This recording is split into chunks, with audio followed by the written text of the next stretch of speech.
I'm a teacher, and I owe $52,147 in student loans. Every month, I sit down with the same impossible math: rent, groceries, utilities, loan payment. Something always has to give, and usually it's groceries. I was drowning financially, so I applied for a corporate job that would pay almost double what I earn as a teacher. I was ready to walk away from the thing I loved most simply because I could no longer afford to stay. Then one afternoon, I logged into my loan servicer portal and saw a number I didn't believe: 0. My entire debt had been paid off. By a stranger. The note attached said, "This payment is an investment, not a gift. Keep teaching. You'll understand in 30 years." For weeks, I tried to figure out who did it and why. When I finally discovered the truth, everything changed. Not just my career, but my understanding of what it truly means to invest in someone's future. Before we go deeper, I want to ask you something. Has anyone ever helped you in a way that changed your life? Share your story in the comments. And if you enjoy stories about unexpected generosity, make sure to subscribe so you don't miss the next one. Now, let me tell you what happened. I grew up in a tiny town in rural Kansas. No one in my family had ever gone to college. My dad worked construction, and my mom cleaned houses. They didn't understand why I wanted to go to university when I could have gotten a job right out of high school. But I loved learning. I loved working with kids. I wanted to teach. So I took out loans, federal loans, private loans, anything I could qualify for. I went to a state school, lived cheaply, worked 2 part-time jobs, got my bachelor's in elementary education, then my master, because I thought the pay bump would help. By the time I graduated and got my first teaching job, I was $52,147 in debt. At 22, that number felt far away. I told myself I'd pay it off eventually. I was doing what I loved. 5 years later, at 27, that number felt like a weight around my neck. 3 years ago, I moved to Denver to teach at Oakwood Elementary. It's a good school in a middle-class neighborhood. The kids are wonderful. The staff is supportive. I love the work. But I make $46,000 a year before taxes. After taxes, rent for my tiny studio, my loan payment, utilities, groceries, and gas for my old Honda Civic, I'm left with maybe $200 a month if nothing unexpected happens. I don't go out, I don't take vacations. I buy thrift store clothes. I eat ramen more than I want to admit. Every month I pay $450 towards student loans, which barely touches the interest. At this rate, I'd still be paying them off at 50. But even with all of that, I still love what I do. I love helping kids grow, not just academically, but emotionally. Last September, a new student joined my class. His name was Isaac Park, 8 years old, quiet, withdrawn. He sat in the back, barely speaking. His file mentioned his parents' recent divorce and a note from the school counselor. "Keep an eye on Isaac. He's struggling with the transition." For weeks, Isaac stayed invisible. He didn't participate. He didn't play at recess. His grades slipped, not because he lacked ability, but because he had stopped trying. He turned in half-finished assignments and drifted off during lessons. One afternoon, I called his father. "Mr. Park, this is Maddie Chandler, Isaac's teacher. Do you have a moment?" "Is he in trouble?" "No," I said gently, "but I'm concerned. He's falling behind and seems very withdrawn. I'd like to help, but I need to understand what's happening at home." There was a long silence. Then his father sighed. "The divorce was finalized in August. Isaac's having a really hard time. He was angry at first, now he's just sad. I don't know how to reach him." "Would it help if I spent extra time with him after school?" I asked. "Tutoring, talking, just being a stable presence." "You do that?" he asked, stunned. "Yes, anything that helps." So 3 days a week, Monday, Wednesday, Friday, I stayed after school with Isaac. It wasn't part of my contract. I wasn't paid for it. But he needed support, and I wasn't going to let him fail because his world at home was falling apart. At first, we focused on academics, reading, math, handwriting.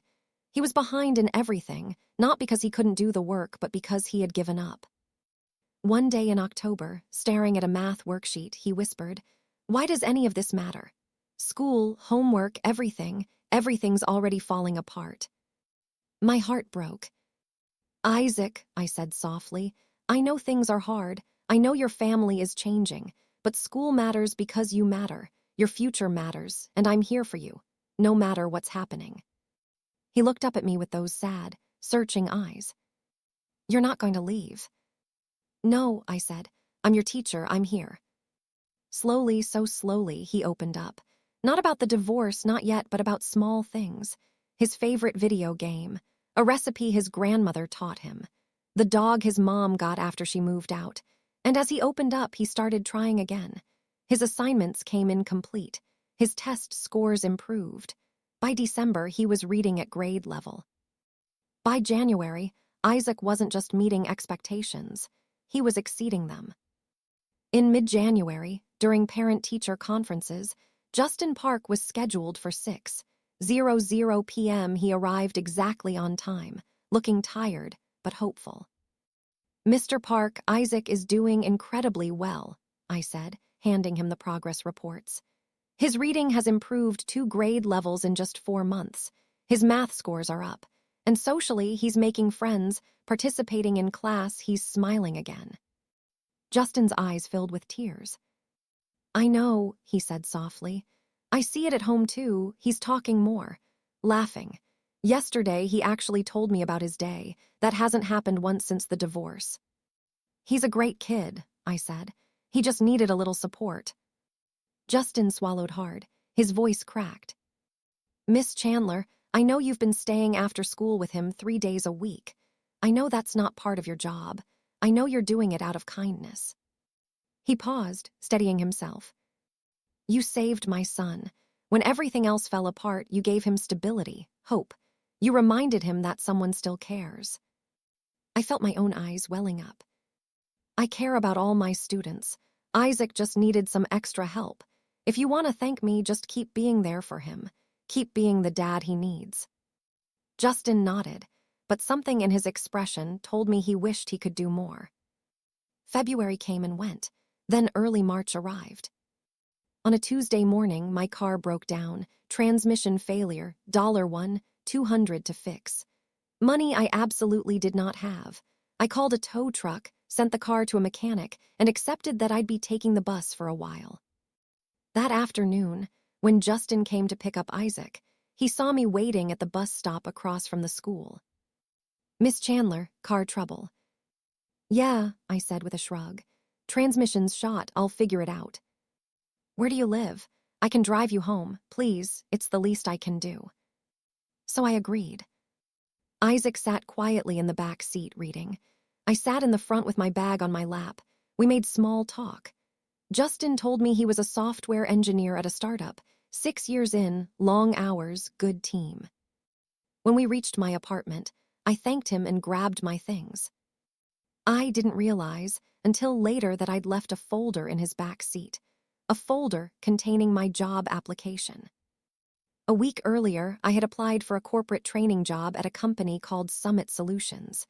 They trained employees on software systems.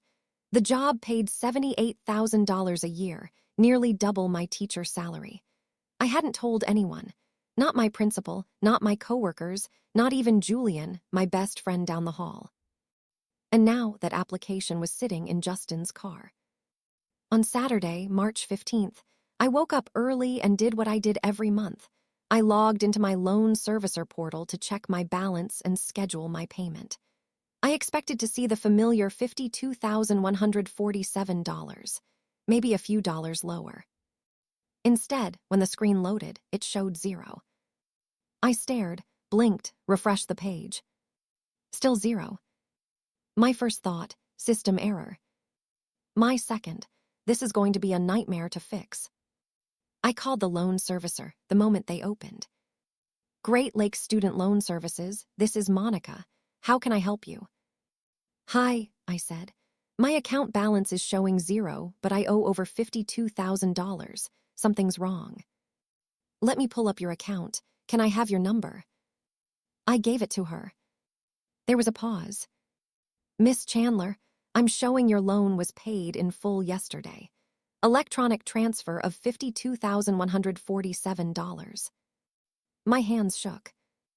That's impossible. I didn't pay it. No, ma'am. The payment came from a third party, a trust fund. What trust fund? I don't have one. The payment was made by an entity called the 2054 Educational Foundation. I don't understand. Who would pay off my loans? I'm not able to disclose that information, ma'am, but there is a note attached. Would you like me to read it? Yes, please. She paused, scrolling. It says, "For Maddie Chandler, this payment is an investment, not a gift. Continue teaching. You'll understand in 30 years. Signed, a friend from the future." I couldn't breathe. Can you read that again? She did. I thanked her, hung up, and sat on my couch in complete shock. Some anonymous person, had paid off every penny of my student debt. Over $50,000, and they wanted me to keep teaching. They said I'd understand in 30 years. My hand's still shaking. I called Julian. "Maddie, it's 6 a.m. What's wrong?"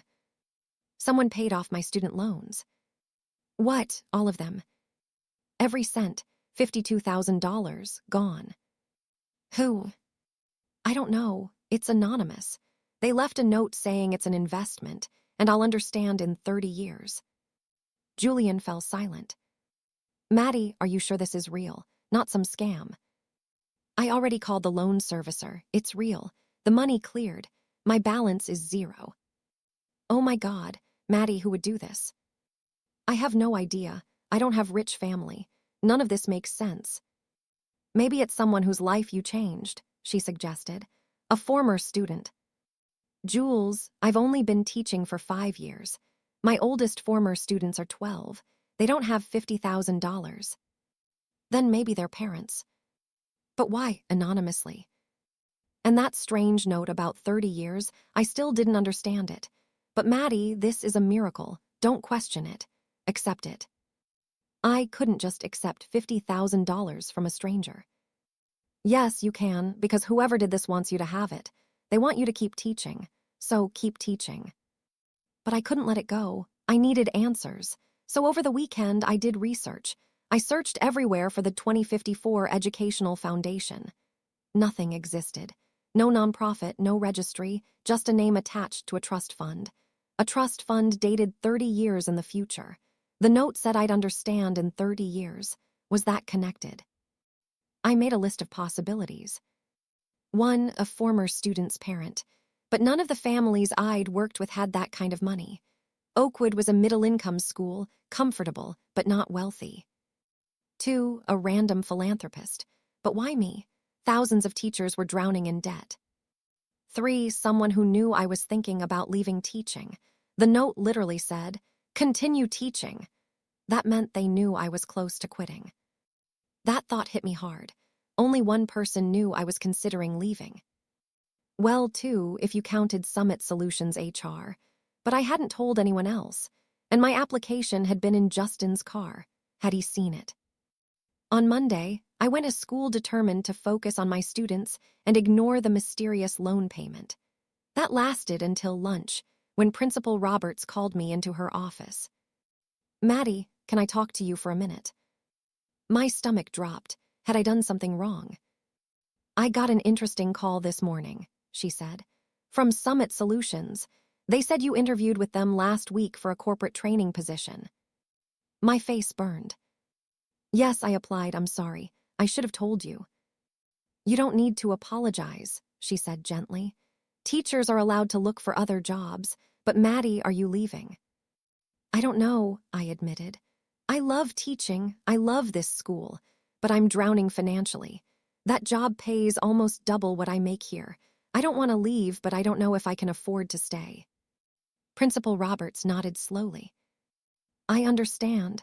Teaching doesn't pay what it should, and you're one of the best teachers we have. If you leave, it will be a huge loss, but I can't ask you to sacrifice your financial security."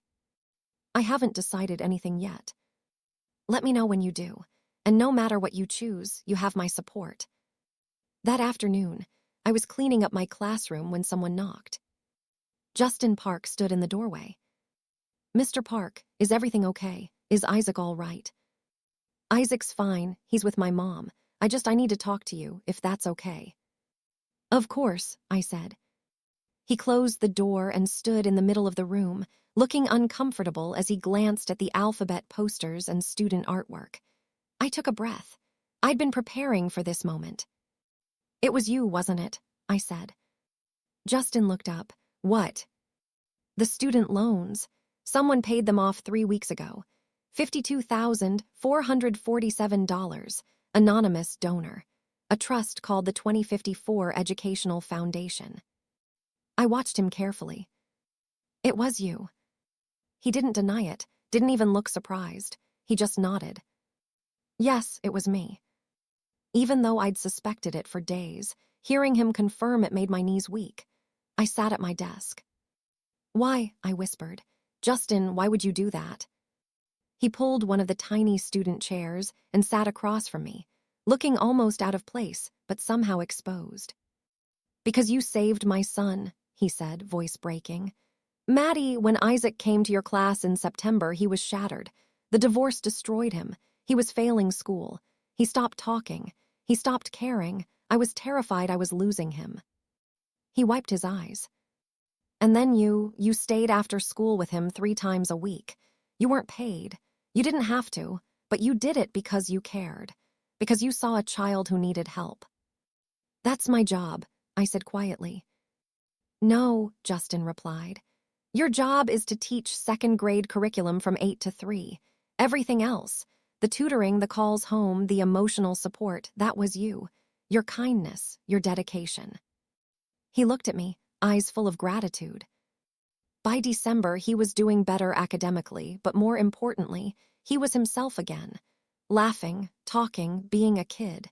And it was because of you gave me my son back. Tears blurred my vision. "So when I found the job application you left in my car," he continued, "I realized you weren't leaving because you didn't love teaching. You were leaving because debt was suffocating you. You were being forced to choose between passion and survival." "How did you even have that kind of money?" I asked. 3 weeks ago, my company was acquired," he explained. "The startup I've worked at for 6 years, a bigger tech company bought us. The acquisition closed on February 14th. "Okay." I was one of the founding engineers. I had equity. When it sold, my shares were worth about $4.2 million. After taxes, I took home about $2.8 million. I couldn't speak. $2.8 million. I couldn't even imagine it. "I don't need $2.8 million, Justin said softly. "I need enough to live comfortably, care for Isaac, save for his college, maybe $1 million total. The rest, it's just numbers in an account. But for you, $50,000 was the difference between staying in a career you love and walking away. So I thought, what if I could remove that burden?" "Justin, I can't accept this," I said. "It's too much." "It's already done," he said gently. "The loan is paid. It can't be undone. The trust was created for this purpose. It's irreversible." "But why the anonymity? Why the note?" He gave a small, knowing smile.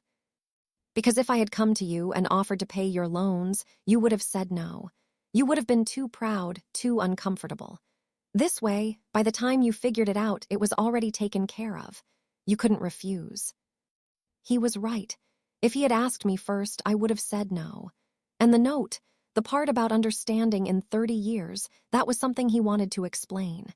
But first, he asked, "Maddie, are you angry with me for doing this without asking?" I thought about it. Was I angry? No. I was overwhelmed, confused, grateful beyond anything I could express, but not angry. "No," I said quietly. "I'm not angry. I just don't know how to process this. Justin, you changed my life. You gave me back my freedom, my choices, my future. How do I ever thank you for that?" "You don't thank me," he said. "You just keep teaching. Keep being the person who stays after school for kids like Isaac. Keep making a difference. That's all the thanks I need." I went home that night in a daze. $52,000 gone just like that. For 5 years, that debt had been a weight around my neck. Every decision I made, where I lived, what I ate, whether I could afford a car repair, was shaped by those loans. And now they were gone. I called my mom. Maddie, what's wrong? Nothing's wrong. Something incredible happened. I told her everything, about Isaac, about Justin, about the loan being paid off. My mom went quiet for a long moment. Then she said, "Honey, do you remember when you told us you wanted to go to college?" "Yeah, you and Dad tried to talk me out of it because we didn't have the money. You were scared. You didn't understand that world. You thought I was setting myself up for failure." "I know," she said softly, "but you went anyway. You took out the loans. You worked your way through school. You became a teacher. And Maddie, we were wrong. You didn't fail. You found your purpose. And now someone is telling you, keep going, keep teaching, keep changing kids' lives." "But Mom, it's so much money." "So what? He has it. You need it. He wants to give it. Accept the gift, Maddie. Accept it and keep doing what you were meant to do." The next day, I called Summit Solutions. "Hi, this is Maddie Chandler. I interviewed for the corporate training position last week. I'm calling to withdraw my application. I've decided to stay in teaching. Thank you for the opportunity." Then I went to Principal Roberts' office. "I'm staying," I said. "I'm not leaving Oakwood." She smiled. "I'm so glad." That weekend, Justin invited me for coffee. He wanted to explain the note. We met at a small cafe near the school. He ordered black coffee. I ordered a latte I could finally afford without guilt. "The note," I said. "Why did it say I'd understand in 30 years?" Justin smiled. "How old are you?" 27. "And you'll probably teach until you're at least 57, right? Maybe longer." "Probably." "That's 30 years, Maddie. Think about how many students you'll have in 30 years. If you teach 20 kids a year for 30 years, that's 600 children. 600 lives you'll influence. And it doesn't stop there. Those kids grow up. They become parents, leaders, mentors. They pass on the values you taught them. Your impact ripples forward." He paused. "This isn't a gift. It's an investment. I'm investing in the 600 kids you'll teach over the next 30 years, kids like Isaac who need someone to believe in them. In 30 years, when you look back, you'll see the lives you've changed. And you'll understand. You'll understand why I did this." I wiped my eyes. "But what if I don't live up to that? What if I'm not the teacher you think I am?" "You will," he said gently. "Because you already are. Isaac wasn't the first child you helped, and he won't be the last. You're exactly the kind of teacher who needs to be in the classroom. And now you can be, without the financial strain, without the constant fear of not making ends meet. Now you can just teach." That was 6 months ago. It's September now, a new school year. I have a new class of second graders, 20 bright-eyed 7- and 8-year-olds counting on me to teach them, challenge them, help them grow. Isaac is in 3rd grade now. I see him sometimes in the hallway. He waves and grins. He's thriving. My student loans are gone. My car is fixed. I moved into a slightly bigger apartment. Nothing fancy, but it has a separate bedroom, something that feels like a luxury after years of small spaces. I'm still a teacher making $46,000 a year, but I'm not drowning anymore. I can breathe. And every day, when I stand in front of my classroom and look at my students, I think about what Justin said. 600 kids in 30 years. 600 chances to make a difference. I think about the note. You'll understand in 30 years. I don't fully understand yet. I'm only 6 months into this gift, but I'm beginning to. I'm a better teacher now, more patient, more present, more creative, because I'm not exhausted by financial anxiety. And maybe that's the investment Justin meant. Not just in the students I'll teach, but in the teacher I'm becoming now that I'm free to fully embrace this calling. Sometimes I imagine what my life would look like in 30 years if I'd taken that corporate job. I'd be 57, financially comfortable, maybe retired with a strong 401k. I'd have a nice house, a hobby or two, maybe I'd travel. But I wouldn't have the 600 students. I wouldn't have the kids who needed me, the way Isaac needed me. I wouldn't have the breakthroughs, the moments when a struggling reader finally sounds out a word. I wouldn't have the hand-drawn cards that say, "You're the best teacher ever." I wouldn't have the parents who cry and thank me for helping their child. I used to think that without teaching, I wouldn't have a life with real meaning. And maybe that's exactly what Justin understood when he paid off my loans. Maybe he realized that some people are called to do work that matters more than it pays, and those people need someone to believe in them. Not as charity, but as an investment in every life they'll eventually touch. Last month, I received a card from Isaac's mom. Dear Miss Chandler, I don't think we've ever properly met, but I wanted to thank you. Justin told me what you did for Isaac last year, how you stayed after school with him, how you helped him through the hardest time of his life. I was so overwhelmed by my divorce that I didn't see how deeply he was struggling. Thank you for seeing what I couldn't. Thank you for being there when I wasn't able to be. You changed his life. You probably saved it. I will never forget that. With gratitude. Jennifer Park. I told Julene the whole story a few weeks ago. She cried. Maddie, that's one of the most beautiful things I've ever heard. Sometimes I still can't believe it happened. She asked me, do you ever worry you owe him something now? That you have to live up to some impossible standard? Sometimes, yes, but then I remember what he said. It's not a gift, it's an investment. Investments aren't about obligation. They're about belief.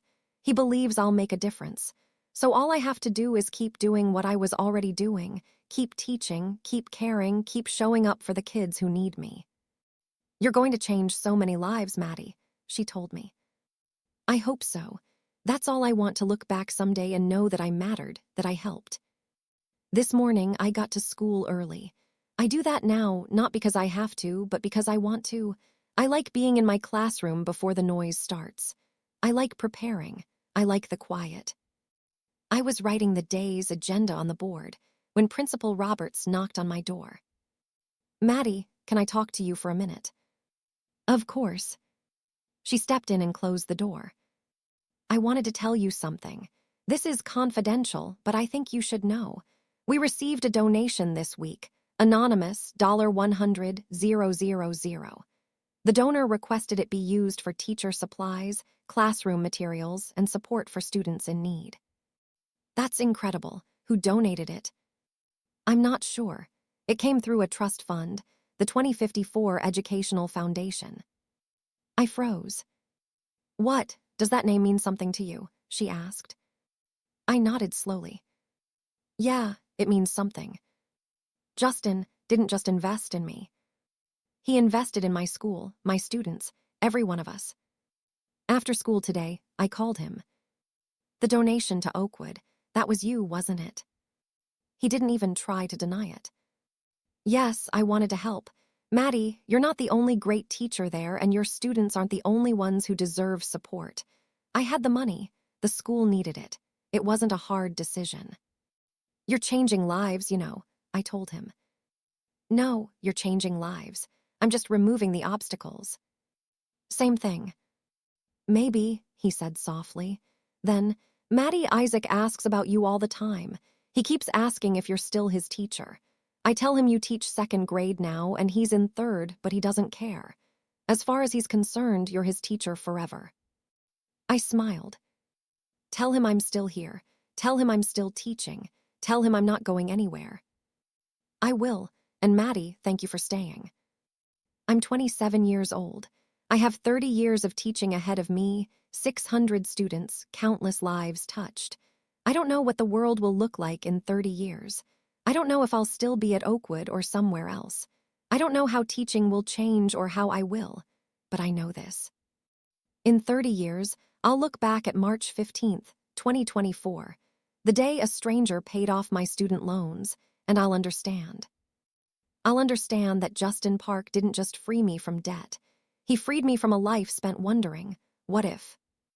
What if I'd stayed in teaching? How many kids would I have helped? How many lives would I have changed? Now I'll never have to wonder, because I'm staying. I'm teaching. I'm giving 30 years of my life to 600 children.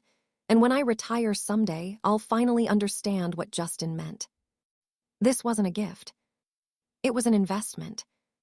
And the return, measured not in dollars but in lives changed, in futures shaped, in children who grew up knowing someone believed in them, will be infinite. Have you ever been helped by someone in a way that changed your life? Or chosen work that mattered more than the paycheck? Share your story in the comments below. If this story about teachers, generosity, and investing in futures touched your heart, please hit the like button and subscribe for more meaningful stories every day. And don't forget to turn on the notification bell so you never miss our next inspiring tale. Thanks for watching.